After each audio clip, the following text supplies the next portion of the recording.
Phillies lose. It's been a while since you've seen me on YouTube doing sports content, especially, but here I am vowing to myself that this year, this upcoming Sixers season is going to be different.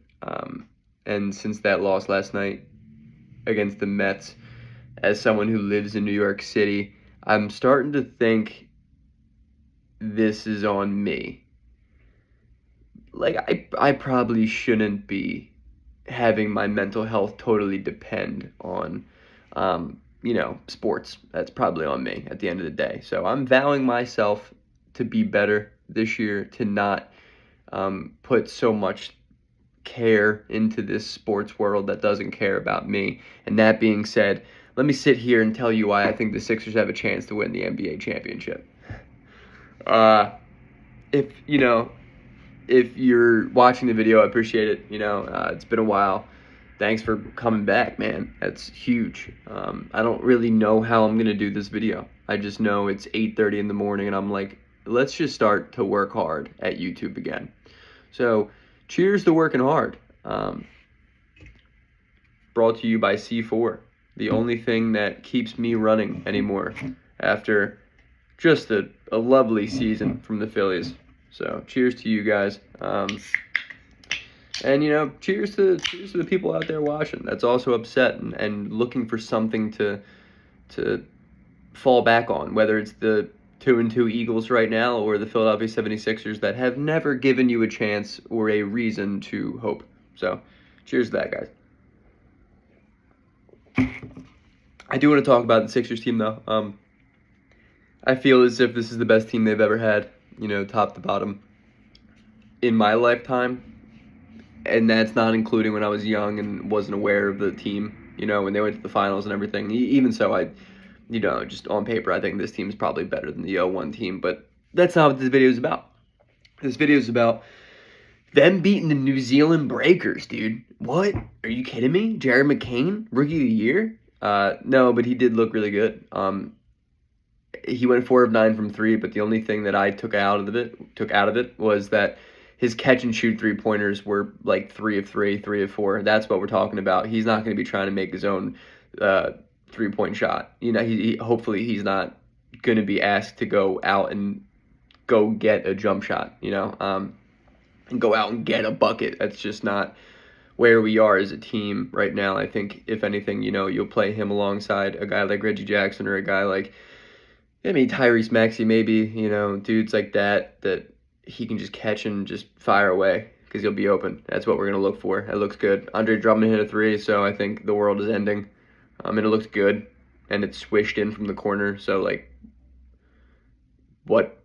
That's cool. I like that. But honestly, I just think this team's the deepest that we've had, and the unfortunate part about that is nothing matters if Embiid can't stay healthy.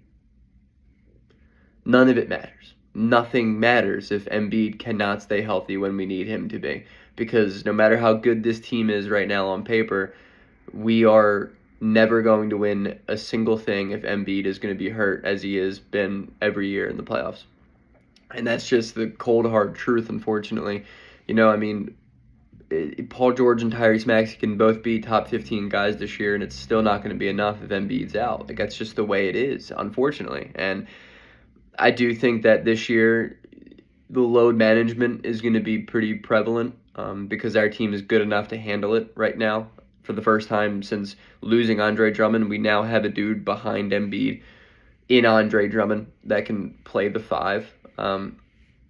And even maybe, Gershon Yabusele a little bit. I think he's an interesting kind of like Swiss Army knife the Sixers have right now, because I don't necessarily know where he'll be platooned in. He's just an interesting dude. I was kind of reluctant to watch him hesitantly shoot a 3-pointer. It went in, but he passed up a couple of open looks throughout the night, and that just kind of makes me think maybe he's not going to be asked to do that. But if he's not going to be able to stretch the floor, he's just not going to be able to play the 4. And that's just right out of Dr. Seuss's book right there. So I'm interested to see what is in store for Gershon Yabusele and his role I love the Caleb Martin addition. Even Eric Gordon, I think, is fine. I think we're going to need to upgrade over Eric Gordon because he shouldn't be playing as much as I think he's probably going to. But watching him just hoist a deep three was like, yeah, like at least we have somebody that can give it a go, give it a whirl. And then obviously Tyrese Maxey looked, ridiculous. And it was not even just because he was playing New Zealand breakers, but the dude put up some ridiculous shots, like step back threes that were just cash money, and he like knew it instantly. Like I just think that he has top 15 potential this year. Like he's unreal. Like Tyrese is unreal. I'm never going to try to put a cap on his ceiling ever again after 2 years ago because he's been just breaking it like year after year after year. So that's huge, But at the end of the day, none of it matters if Embiid can't stay healthy, and it's just going to come down to if Embiid can be healthy. Rumors are he's 25, 30 pounds lighter than he was last year. Okay, that's huge. We love that. I've been begging for that, for the past couple of seasons now, trying to get him to lose some weight. But, that's a good start. And if we can just properly load manage him, I don't need him to win an All-NBA. I don't need him to win the MVP. I don't need him to do any of that. I just want him to be healthy when it comes playoff time. Because I think the Sixers right now are the second best team in the East. And I cannot lose to the New York Knicks again. I cannot lose in the first round, second round. Give me at least an Eastern Conference exit. Just give me something to feel hopeful for next year. Because it's just like, you just took a huge investment and a long-term investment in that, in Paul George, and if this looks really bad this year, it's just going to be like, well, shit, But I'm not expecting it to. I don't think it's going to be bad. I think this team is deep, defensively good, versatile. A lot of people, it's very switchable on defense. Offensively, we have so many weapons. We're going to have 3 guys over 20 points per game. Maybe 3 guys over 22 points per game, 23 points per game. That's going to be impressive, man. So offensively, the Sixers are going to be there.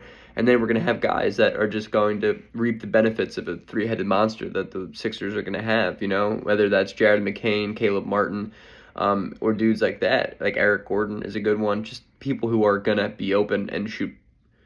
At the end of the day, it's what we need. And the way I see it is last year, the Sixers win that Knicks series if Tobias Harris was replaced by literally anyone. You could have replaced Tobias Harris with Caleb Martin, and we win that series.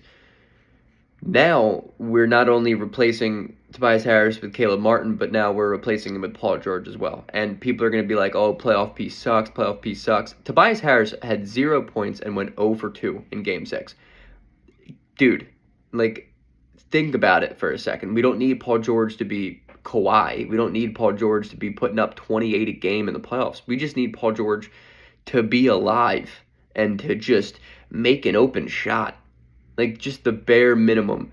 The worst of Paul George in the playoffs is better than the best of Tobias was last year. Like, that's just really it at the end of the day. The Sixers have completely revamped a roster where they had like 2 guys on returning contracts, and that's phenomenal. What they've done with this roster this offseason has been a 30 for 30 level of just brilliance on Daryl Morey. And I've always been on Daryl Morey's side because he has done a fantastic job from the beginning to end right now.